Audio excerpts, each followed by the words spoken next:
I want to talk about Seven Deadly Sins origin in a nuanced way, not in like a funny way like I've been doing. I just want to say it in a talking to the community or anybody who wants to play and enjoy this game.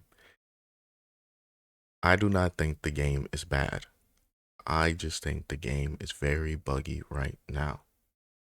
Now, if you want to sit there and stand packed and really wait for this game to get fixed, there's nothing wrong with that. I actually applaud that. My friend always laments the fact that people gave up on Anthem a little too quickly in his original opinion. People trashed on the game too much. I saw the World of Warcraft community kind of go through this when the game was bad. I know when people say negative things about the game you like, it affects me on a level when my friends say it. So when you see someone on YouTube say it who you don't even know, uh, it, it hits differently. I get that. Let's move on from that real quick though. I think the game is beautifully presented. The story is, the environments are astounding. The problem is, if you want a good story, you can just go watch the anime or to go do a TV show or do what a lot of people do, have a second monitor and play the game. So that kind of mitigates it. And then I was making jokes about this, but games, Genshin, Wandering Waves, they already exist. So doing things slightly better isn't necessarily going to keep a fan base long term. That's what I'm thinking long term, because what the game is speaking to me about, when we look at the context clues of battle passes, character passes, gacha pools, these are signs of a game that wants to be around long term. So that's what I'm speaking of. That's what I'm kind of thinking about. It's a month game. Let's say you're a person who comes home after work, comes home after school. Maybe you stay at home, but you got to do other stuff. So you only have like 1 hour out of the day to play this game. It's still gonna be a month because I'm 30 hours in and I'm done with the chapters and I'm doing side quests now. It's it's not a lot to do. It's That's why they put the keys in there to limit the amount of what you're actually doing in the game to keep you playing. Now, if you are okay with waiting for Seven Deadly Sins Origin to show you something that it's show glimpses of, I think it will be a game worth playing soon. But I notice a lot of people bailed on the game really early because it reminds them of games that hurt them already. Genshin, Wandering Waves. These are very popular games that people enjoy, but they're also ones that really spurned and stabbed those a lot of people in the back with some of the practices that they use to get them to play the game. And it makes you feel bad. I remember my friend on Seven Deadly Sins Origin just tried the weapon banner and the price kept going up over and over again. Now it's a weapon skin banner.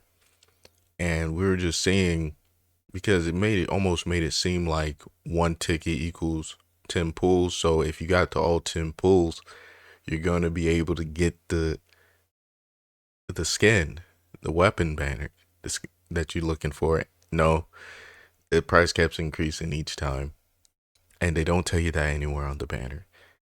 And that was a little lame, man. Then the next day, my friend, man, he was taking some L's. He couldn't log into the game at all. The sound is terrible, as in, all I hear is like the music really loud right now. My friend made a valid point, and that's why I'm being very nuanced here. Not the one that's experienced all this stuff, the series of unfortunate events. He's not making this point. It's another friend, and he said to me, "Gabe, the game is in early access. Give it some time." And I said, "No, a game in early access that's charging you already should be scrutinized like a full price game. If it has any type of monetizable thing inside the game that you can pay for, I'm going to treat it like such. And treating Seven Deadly Sins Origin like that, a game that you paid money for, that you wanted the Meliodas a little early, maybe you're the whale spending or something, like it's bad. It's too poorly optimized for the PlayStation. This is not a console game, you know. It's just not. But I'm nuanced. You can wait. You can keep waiting. I'm not saying don't stop playing the game. I'm not. That's this is my perspective. It's my video. It's my perspective. If you agree with it, vibe out. But if not, don't worry about it. Keep enjoying your game, dude. But I just feel like I had to say this in like the most clearest way that I humanly possible, and from multiple angles. Because right now, I'm still playing the game. I'm still enjoying it, but I know I'm going to stop because there's just not the content is not there. It looks like it's there. You got a big open world. You can go treasure hunting. You could start looking for these little stars all over the map. This is what I call fake content. It's not real. It's a completionist content, and that is a very small percentage of players to me that go around and just look for these things. I'm a side quester. I like completing the side quest because I always feel like a side quest is going to lead to me getting stronger. Finding a token on top of the Mount Olympus is for explorers, and I am not Dora the Explorer. I'm not Boots. I'm not Columbo. I'm not having Christopher Columbus. I'm not looking for all this stuff. So take that as you will. Maybe that can add like 10, 20 hours to the game if you want to look for this stuff. Also, the gacha, there's ways of finding the stuff locked that you got in Where the Winds Meet. Like Dreyfus, the character, let you see mining rocks, but you got to pull them. Hendrickson let you see plants, but you got to pull them. And the water dragon chick let you see stars, but you have to pull her. I think this is dumb. I think that should just be a feature. That's just me. I think they dropped the ball on that. I think stripping away key features, they didn't even have to because the game can present so much to you. Just give it to you as a feature, not a character. You don't have to make these guys enticing to play. You did that. You won. The combat system is good. The characters are fun to play with. Why nickel and dime the consumer? It seemed like you're shooting yourself in the face at some point. Because after the hype dies down, which I see a lot of great creators making some beautiful content. I used to make that stuff for a Theory of Restart. But at some point, people are just going to be like, well, we're just going to play something else. And you made a game for them to play for like years. That's not going to work. Other games has taught us that. High Guard, Concord.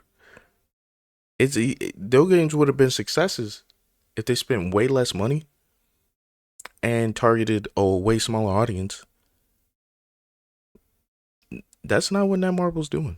That's not what Seven Deadly Sin Origin is. It's a large scale investment filled with hype, but it has holes in it. The foundation has cracks in it. It's a Jenga tower, and each thing I find, I'm pulling different stuff out. I just hope it doesn't crash. I hate when games people spend time on die. I don't get my kick out of that. But we can't have a space of games where